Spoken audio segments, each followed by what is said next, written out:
Mainit na balita, idinawit din ni dating Congressman Zaldico si Ilocos Norte 1st District Representative Sandro Marcos sa mga insertions umano sa national budget. Hindi lang po ang Pangulo ang may insertion sa budget.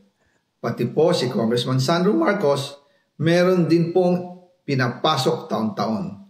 Lahat-lahat, ang kabuuan ay 50.938 billion pesos.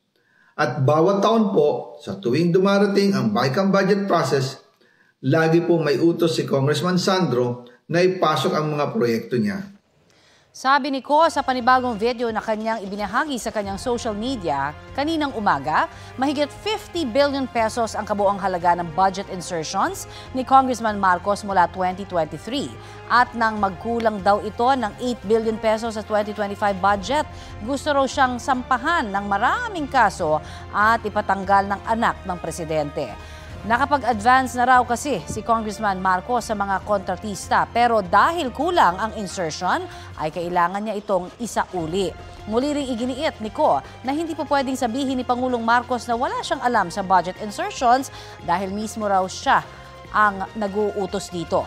Nagkita raw sila noong March 2025 sa isang meeting na inayos ni Justice Undersecretary Jojo Cadiz.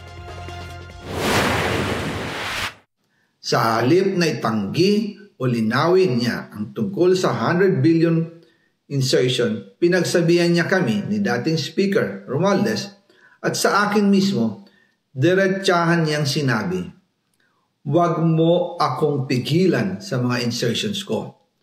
Huwag ka nang makialam sa budget." Dahil sa mga binitawang salita sa akin ni BBM, naging malinaw sa akin na siya mismo ang nag-utos kila Secretary Mina Pangandaman at Yusek Adrian Bersamin na ipasok ang 100 billion pesos worth of projects.